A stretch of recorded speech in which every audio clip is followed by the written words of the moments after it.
দশম গ্রেড সহ ৩ দফা দাবি আদায় ও শাহবাগে পুলিশি হামলার প্রতিবাদে দেশের সব সরকারি প্রাথমিক বিদ্যালয়ে আজ থেকে অনির্দিষ্টকালের কর্মবিরতি শুরু করেছেন সহকারী শিক্ষকরা।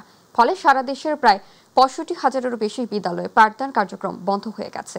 একই সঙ্গে কেন্দ্রীয় শহীদ মিনারে অবস্থান কর্মসূচি অব্যাহত রাখার ঘোষণাও দেওয়া হয়েছে। গতকাল বিকেলে রাজধানীর শাহবাগে শিক্ষকদের কলম বিসর্জন কর্মসূচিতে police sound grenade, tear shell ও রাবার বুলেট নিক্ষেপ করলে বহু শিক্ষক আহত হন। এদিকে সহকারী শিক্ষকদের আরেকটি অংশ প্রাথমিক সহকারী শিক্ষক সংগঠন ঐক্য পরিষদের ব্যানারে ১৫ নভেম্বর পর্যন্ত সরকারকে সময়সীমা দিয়েছে। দিনাজপুর মেডিকেল কলেজ হাসপাতালে ফেলে যাওয়া এক নবজাতক কন্যা শিশু ও তার মায়ের চিরকুট এখন টপ অফ দ্য কান্ট্রি। সামাজিক মাধ্যমে এই খবর ছড়িয়ে পড়ায় শত শত মানুষ পাশে দাঁড়ানোর আগ্রহ প্রকাশ করেছেন শিশুটিকে ওয়ার্ডের নবজাতক ইউনিটে ভর্তি করা হয়েছে। পরিত্যক্ত শিশুটির ভবিষ্যৎ গড়ার আগ্রহ দেখিয়েছেন ২ শতাধিক মানুষ। প্রতিনিধি মুকুল চট্টোপাধ্যায়ের পাঠানো তথ্য ও চিত্রে বিস্তারিত জানাচ্ছেন super Rahman. Dinajpur medical college হাসপাতালের শিশু ওয়ার্ডের নবজাতক ইউনিটে ভর্তি হয় এক ফুটফুটে কন্যা শিশু। ভর্তি করাতে আসা এক দম্পতি নিজেদের পরিচয় দেন শিশুটির নানা নানি হিসেবে। মাকে আনতে গিয়ে আর ফিরে আসেননি তারা, ফেলে যান সদ্যজাত শিশুটিকে। মেলে একটি চিরকুটও।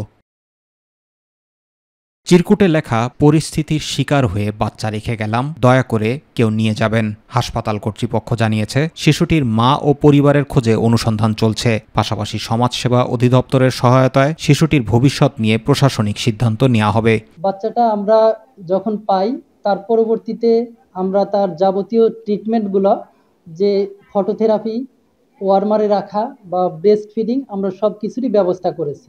এরই মধ্যে হাসপাতাল কর্তৃপক্ষের সঙ্গে যোগাযোগ করেছেন কমপক্ষে ২ শতাধিক মানুষ, যাদের মধ্যে রয়েছেন চিকিৎসক, ইঞ্জিনিয়ার, নার্স, ব্যবসায়ী সহ সন্তানহীন পরিবার, যারা এই শিশুটিকে দত্তক নিতে আগ্রহ প্রকাশ করেছেন। আমার মামাতো ভাই এবং তাদের কোনো সন্তান নিঃসন্তান, তারা নিঃসন্তান দম্পতি, তাদের কোনো সন্তান হবে না।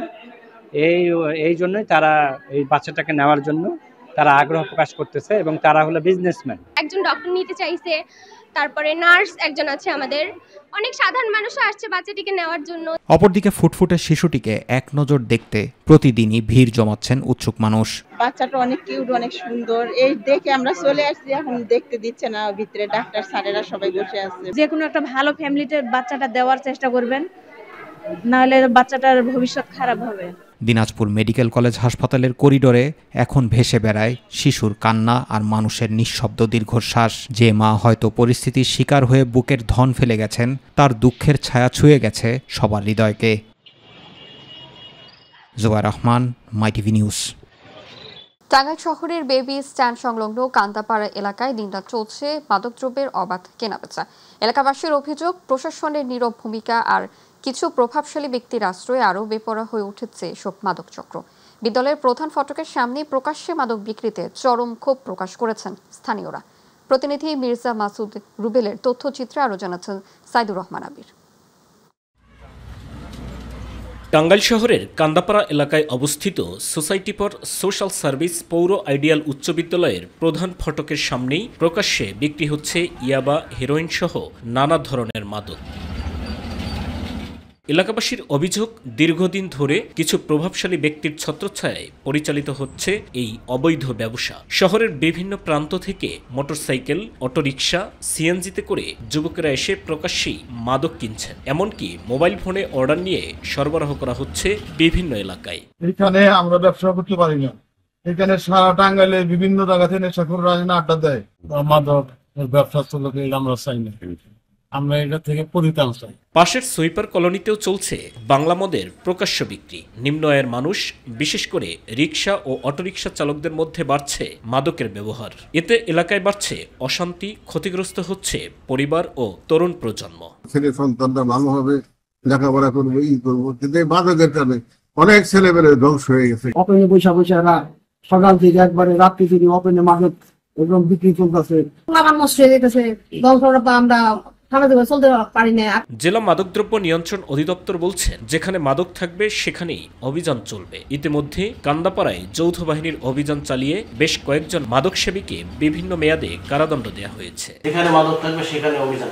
আমরা দুজন নির্বাহী ম্যাজিস্ট্রেটের নেতৃত্বে বাংলাদেশ সেনাবাহিনী, পুলিশ এবং মাদকদ্রব্য নিয়ন্ত্রণ অধিদপ্তরের যৌথ অভিযানে আমরা কান্দাপাড়ায় অভিযান করে আমরা 6 জন মাদক সেবককে আটক করি এবং একজনকে নিয়মিত মামলা দায়ের করি। মাদকের এই অবাধ বিস্তার রোধে কার্যকর উদ্যোগ নেবে সংশ্লিষ্ট কর্তৃপক্ষ, এমন প্রত্যাশা টাঙ্গাইলের প্রতিটি মানুষের। সাইদুর রহমান আবির, মাই টিভি নিউজ ডেস্ক। উত্তরাঞ্চলে অন্যতম গুরুত্বপূর্ণ জংশন রেল স্টেশন দিনাজপুরের পার্বতীপুর, কিন্তু নানা সমস্যা ও অব্যবস্থাপনায় ভুগছে এই পুরনো স্টেশনটি। দীর্ঘদিন সংস্কার না হওয়ায় প্ল্যাটফর্মে নেই পর্যাপ্ত আলো, নেই সুপেয় পানির ব্যবস্থা। ভূতরে পরিবেশে প্রতিদিনই ঝুঁকি নিয়ে চলাচল করছেন যাত্রীরা।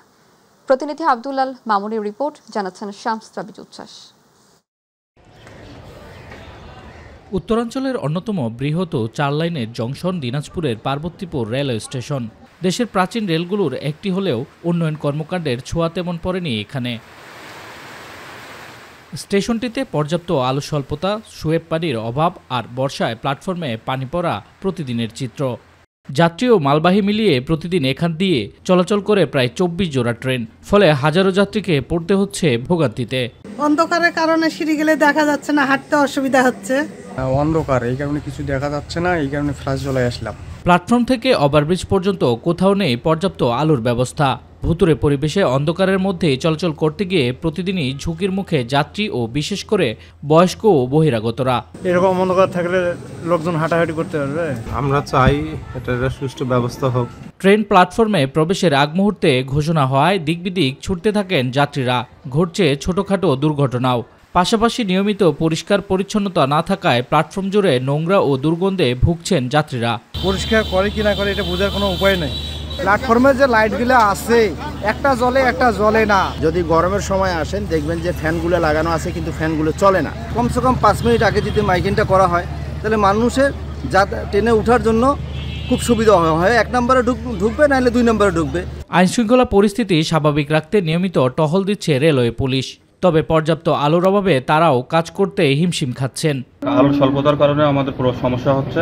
আলো যদি পরিপূর্ণ থাকতো তাহলে আমরা আরো তৎপরভাবে কাজ করতে পারতাম। স্টেশন এলাকায় আলো বন্ধ থাকার বিষয়ে জানতে সংশ্লিষ্ট দপ্তরে গিয়ে কাউকে পাওয়া যায়নি। তবে রেলওয়ে কর্তৃপক্ষ জানিয়েছে সমস্যাগুলো সমাধানে একাধিকবার চিঠি দেওয়া হয়েছে এবং দ্রুত সময়ের মধ্যেই সংস্কার কাজ শুরু করা হবে। স্টেশনে কিছু সমস্যা আছে, যেমন 1 নম্বর প্ল্যাটফর্মের শেড ছিদ্র হয়ে পানি পড়ে এবং 2 নম্বর প্ল্যাটফর্মে কিছু লাইটের সমস্যা আছে। এই লাইটগুলো জ্বালানোর ব্যাপারে আমি কর্তৃপক্ষকে একাধিকবার চিঠি দিয়েছি এবং কর্তৃপক্ষ আশ্বাস দিয়েছেন যে অতি শীঘ্রই এই কাজগুলির সমাধান করে দিবে। দীর্ঘদিনের অবহেলায় জর্জরিত পার্বতীপুর রেল স্টেশন। অবিলম্বে সংস্কার না হলে যাত্রী ভোগান্তি আরও বাড়বে বলে শঙ্কা স্থানীয়দের। শামস তাবরিজ উচ্ছ্বাস, my TV news desk. July August আন্দোলনে রাজধানীর চানখারপুলে 6 জনকে হত্যার ঘটনায় মানবতা বিরোধী অপরাধের মামলায় ডিএমপির সাবেক কমিশনার হাবিবুর রহমান সহ 8 জনের বিরুদ্ধে 14তম দিনের সাক্ষ্য গ্রহণ আজ।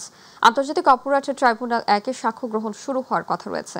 এই মামলায় পলাতক আসামিরা হলেন সাবেক ডিএমপি কমিশনার হাবিবুর রহমান, ডিএমপির সাবেক যুগ্ম কমিশনার সুদীপ কুমার চক্রবর্তী, রমনা অঞ্চলের সাবেক অতিরিক্ত উপকমিশনার শাহ আলম, মোহাম্মদ আক্তারুল ইসলাম ও রমনা অঞ্চলের সাবেক সহকারী কমিশনার মোহাম্মদ ইমরুল।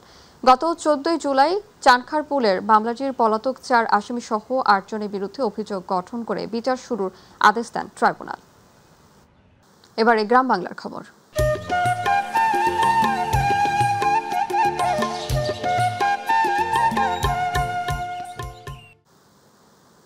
ব্রাহ্মণবাড়িয়া সুলতানপুর 60 বিজিবি ব্যাটালিয়নের অভিযানে বিপুল পরিমাণের ভারতীয় অবৈধ পণ্য আটক করা হয়েছে।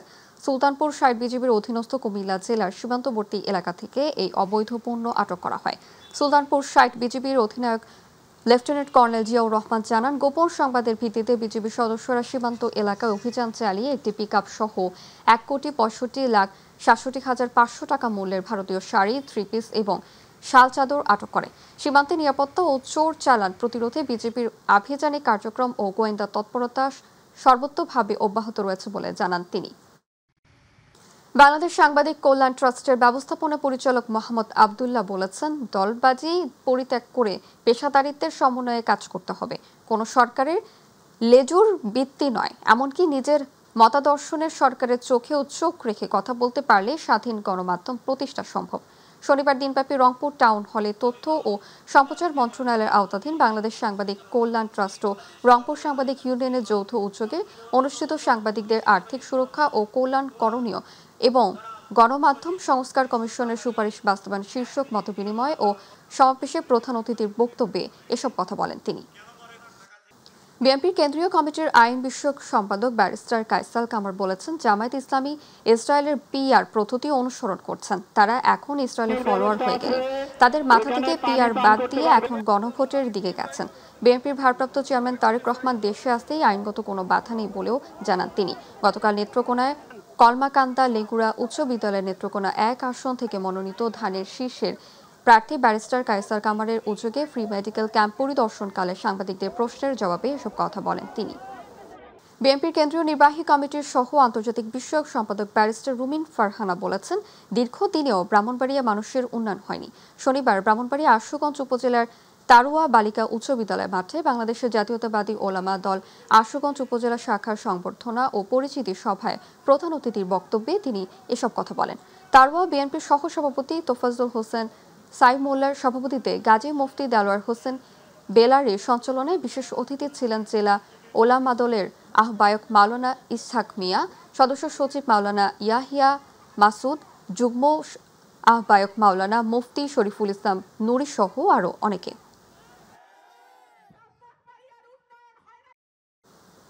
পঞ্চগড়ে বিএনপির জাতীয় নির্বাহী কমিটির আন্তর্জাতিক বিষয়ক সম্পাদক ব্যারিস্টার নওশাদ জমির বলেছেন, কেউ কেউ বলছেন আগামী 10 থেকে 13 নভেম্বর নাকি বাংলাদেশ অচল হয়ে দেবে। বাংলাদেশের মানুষ একতাবদ্ধ হয়ে গত বছর একটা সিদ্ধান্ত নিয়েছে। সেই সিদ্ধান্তে ফ্যাসিস্ট শক্তির পরাজয় হয়েছে। শনিবার Panchagarh chamber of commerce and industry মিলনায়তনে পঞ্চগড় 1 আসনে অন্তর্ভুক্ত 23টি ইউনিয়নের বিএনপি নেতৃবৃন্দর সঙ্গে আসন ভিত্তিক তৃণমূল প্রতিনিধি সভায় সাংবাদিকদের এক প্রশ্নের জবাবে তিনি এসব কথা বলেন। সুন্দরভাবে ভোট করবে বলেই আমার ধারণা হচ্ছে এবং আমাদের বিশ্বাস হচ্ছে। আর যদি বলেন যে আমাদের মুন্সিগঞ্জের গজরিয়ায় জাতীয় বিপ্লব ও সংহতি দিবস উপলক্ষে বিশাল র্যালি ও সমাবেশ করেছে বিএনপির নেতাকর্মীরা। শনিবার গজরিয়া থানা সংলগ্ন মিয়ামি ডাইন রেস্টুরেন্টের মাঠে অস্থায়ী মঞ্চ থেকে নেতাকর্মীদের উদ্দেশ্যে বক্তব্য রাখেন অনুষ্ঠানের প্রধান অতিথি কেন্দ্রীয় বিএনপির সমাজ কল্যাণ বিষয়ক সম্পাদক কামরুজ্জামান রতন। পরে সেখান থেকে একটি বিশাল র্যালি বের হয়। অনুষ্ঠানে মুন্সিগঞ্জ জেলা বিএনপির আহ্বায়ক কমিটির সদস্য রফিকুল ইসলাম ভিপি মাসুম, গজরিয়া উপজেলা বিএনপির সাবেক সভাপতি অধ্যাপক AKM গিয়াসউদ্দিন, জেলা বিএনপির আহ্বায়ক কমিটির সদস্য মাসুদ ফারুক, জেলা বিএনপির আহ্বায়ক কমিটির সদস্য ইসাক আলী, মুন্সিগঞ্জ জেলা কৃষক দলের আহ্বায়ক সিরাজুল ইসলাম পিন্টু, গজরিয়া উপজেলা যুব দলের সাবেক সাধারণ সম্পাদক আসলামুজ্জোহা চৌধুরী তপন, মুন্সিগঞ্জ জেলা যুব দলের ভারপ্রাপ্ত সদস্য সচিব মোজাম্মেল হক মুন্না সহ আরও অনেকে উপস্থিত ছিলেন। জাতীয় বিপ্লব ও সংহতি দিবস উপলক্ষে ভোলা প্রেস ক্লাবে সাংবাদিকদের সাথে মতবিনিময় সভা হয়েছে। শনিবার অনুষ্ঠিত সভায় প্রধান অতিথি ছিলেন ভোলা 1 আসনের বিএনপি মনোনীত প্রার্থী গোলাম নবী আলমগীর। সভায় সভাপতিত্ব করেন আমিরুল ইসলাম বাসেদ এবং সঞ্চালন করেন সিনিয়র সাংবাদিক আল আমিন শাহরিয়ার ও তালহা বাঁধন তালুকদার। সভা শেষে অতিথিরা সাংবাদিকদের সঙ্গে সৌজন্য সাক্ষাৎ করেন এবং মুক্ত গণমাধ্যমের ভূমিকাকে প্রশংসা করেন।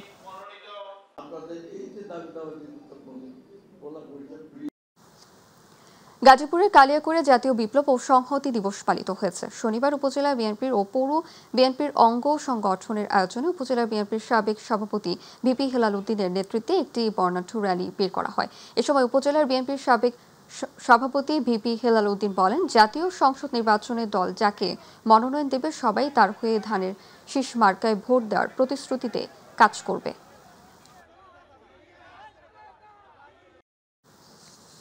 বাগেরহাটের মোল্লাহাটে হিন্দু সম্প্রদায়ের সদস্যত্ব মহিলাদের অংশগ্রহণে বাংলাদেশের জাতীয়তাবাদী মহিলা দলের উদ্যোগে এক জনসভা হয়েছে।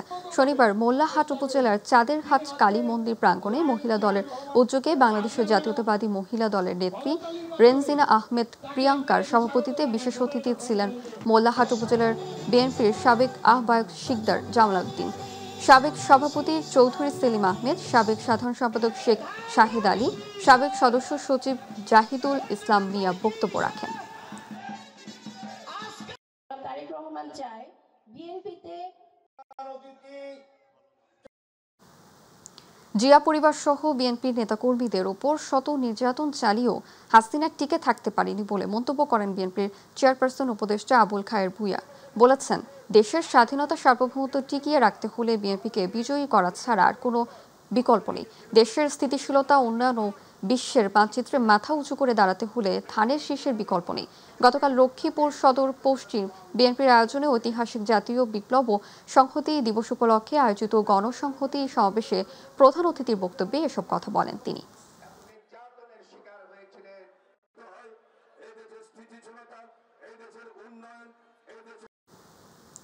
গত 17 বছর ফ্যাসিবাদ বিরোধী আন্দোলন সংগ্রাম করেছে বিএনপি।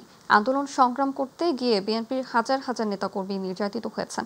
ভোটের অধিকার ফিরে এনে ঘাটাইলের জনগণকে সাথে রেখে বিএনপিকে বিজয় নিশ্চিত করতে হবে বলে মন্তব্য করেছেন কেন্দ্রীয় নির্বাহী কমিটির সদস্য এস.এম. ওবায়দুল হক নাসির। ঘাটাইল উপজেলা বিএনপির কর্তৃক আয়োজিত বিপ্লব ও সংহতি দিবস উপলক্ষে গণসমাবেশে শেষে সাংবাদিকদের প্রশ্নের জবাবে তিনি মন্তব্য করেন।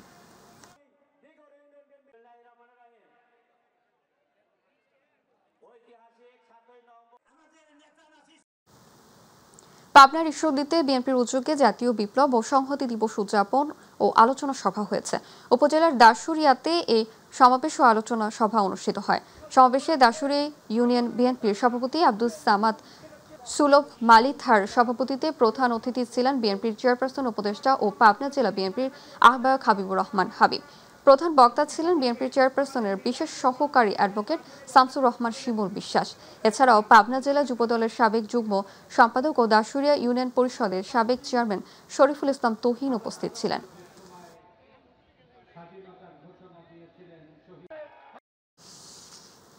দিনাজপুরের পার্বতীপুরে র্যালি ও আলোচনা সভার মধ্য দিয়ে জাতীয় বিপ্লব ও সংহতি দিবস পালন করা হয়েছে।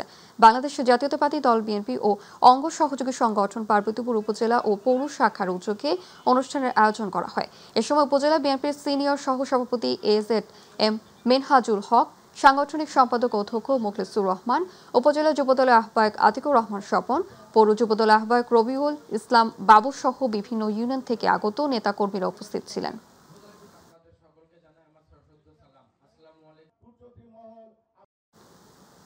ঐতিহাসিক জাতীয় বিপ্লব ও সংহতি দিবস উপলক্ষে বরিশালের মুলাদিতে বর্ণাঢ্য র্যালি ও আলোচনা সভা হয়েছে।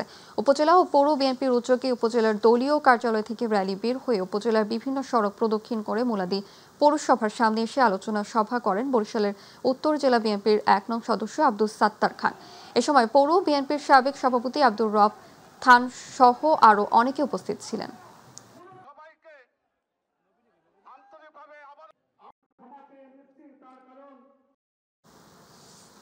জাতীয় বিপ্লব ও সংহতি দিবস উপলক্ষে র্যালি ও সমাবেশের আয়োজন করে গাংনী উপজেলা বিএনপি।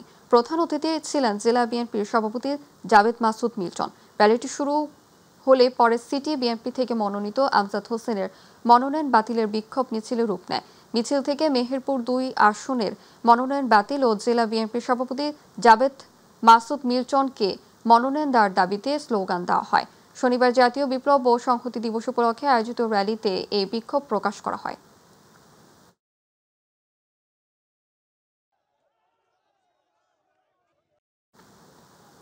নরসিংদীর বেলাবো উপজেলায় ইনসানিয়াত বিপ্লবের আমলাবো ইউনিয়ন ও ওয়ার্ড কমিটি গঠন করা হয়েছে। ইনসানিয়াত বিপ্লবের নরসিংদী জেলা শাখার সভাপতি মিলন মোর্শেদের সভাপতিত্বে প্রধান অতিথি ছিলেন কেন্দ্রীয় কমিটির সভাপতি মণ্ডলীর সদস্য আহমদ শাহ মোর্শেদ। বিশেষ অতিথি ছিলেন কেন্দ্রীয় কমিটির সাংগঠনিক সম্পাদক শেখ হানিফ, কেন্দ্রীয় কমিটির দপ্তর সম্পাদক মাইনুদ্দিন টিটু। এ সময় ইনসানিয়াত বিপ্লবের সদস্য হামিদুল হক পারভেজের সঞ্চালনায় আমলাবো ইউনিয়ন কমিটির সভাপতি নুরুল হক মেম্বার ও ফরিদ প্রধানকে সাধারণ সম্পাদক করে কমিটি ঘোষণা করা হয়।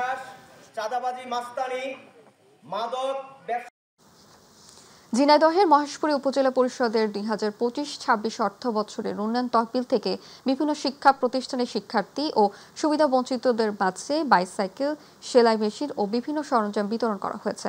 অনুষ্ঠানে উপজেলা ১ থেকে ১০ ক্রমিকধারী স্কুলের ছাত্রীদের মধ্যে 80টি বাইসাইকেল, দুস্থ মহিলাদের সেলাই মেশিন, সকল মাধ্যমিক ও প্রাথমিক বিদ্যালয় এবং মাদ্রাসায় একটি করে ফুটবল, বিভিন্ন দপ্তরের ফার্নিচার, প্রিন্টার, ল্যাপটপ, ডেস্কটপ ও প্রতিবন্ধীদের জন্য হুইল চেয়ার প্রদান করা হয়।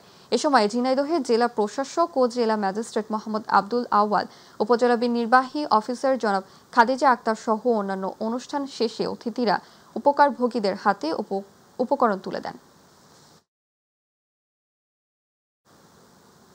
চট্টগ্রামে যাত্রা শুরু করেছে চিকিৎসা সরঞ্জাম সরবরাহকারী প্রতিষ্ঠান টেক ভাইটাল সিস্টেম লিমিটেড।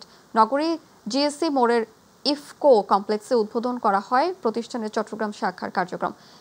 এখন থেকে বৃহত্তর চট্টগ্রাম অঞ্চলে বিভিন্ন জেলার মানবদেহের জটিল অস্ত্রোপচার সহ রোগ নির্ণয়ে ব্যবহৃত আধুনিক চিকিৎসা সরঞ্জাম সরবরাহ করবে প্রতিষ্ঠানটি। উদ্বোধনী অনুষ্ঠানে বক্তব্য রাখেন টেক ভাইটাল সিস্টেমের প্রধান পরিচালক কর্মকর্তা তানজিনা হোসেন।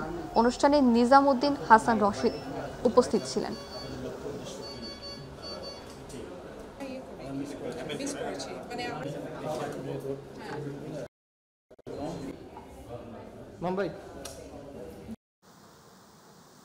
বিএনপির সাবেক স্থায়ী কমিটির সদস্য তানভীর আহমেদ সিদ্দিকীর বড় ছেলে ইরাত আহমেদ সিদ্দিকীর জিয়া পরিবার ও বিএনপি নিয়ে কুরুচিপূর্ণ বক্তব্যের প্রতিবাদে কেন্দ্রীয় নির্বাহী কমিটির সদস্য মুজিবুর রহমান সংবাদ সম্মেলন করেছেন। কালিয়াকৈর উপজেলা পরিষদ সংলগ্ন একটি টাওয়ারের সংবাদ সম্মেলনে মুজিবুর রহমান এই অভিযোগ করেন। সংবাদ সম্মেলনে গাজীপুর জেলায় কর্মরত প্রিন্ট ও ইলেকট্রনিক মিডিয়ার কর্মরত সাংবাদিকরা উপস্থিত ছিলেন।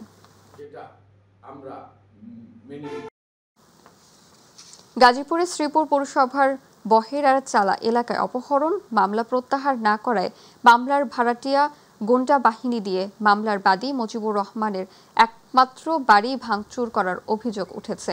খোলা আকাশের নিচে মানবেতর জীবনযাপন করছে মুজিবুর রহমানের পরিবারটি। শ্রীপুর পৌর ৯ নং ওয়ার্ড বহেরার চালা এলাকায় এই ঘটনা ঘটে। ভুক্তভোগী মুজিবুর বাদী হয়ে 10 জনের নাম উল্লেখ করে অজ্ঞাতনামা আরও 10 থেকে 15 জনের নামে শ্রীপুর থানায় একটি লিখিত অভিযোগ দায়ের করেছেন। এ বিষয়ে শ্রীপুর থানায় ভারপ্রাপ্ত কর্মকর্তা ওসি মোহাম্মদ আব্দুল বারিক জানান, তদন্ত করে দ্রুত আইনানুগ ব্যবস্থা গ্রহণ করা হবে।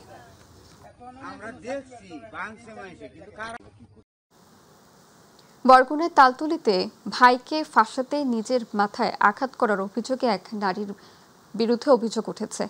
জোয়ালভাঙ্গা গ্রামে এলাকাবাসীর আয়োজনে মানববন্ধনে অংশ নেন ৩ শতাধিক এলাকাবাসী। ভুক্তভোগীদের অভিযোগ, পারিবারিক বিরোধের জেরে নিজের মাথায় আঘাত করে সৎ ভাইদের বিরুদ্ধে মিথ্যা মামলা করার প্রতিবাদে এবং মামলা প্রত্যাহার ও সুষ্ঠু তদন্তের দাবিতে মানববন্ধনে বক্তারা বলেন, দ্রুত তদন্তের মাধ্যমে ঘটনার সত্যতা উদ্ঘাটনের দাবি জানান তারা।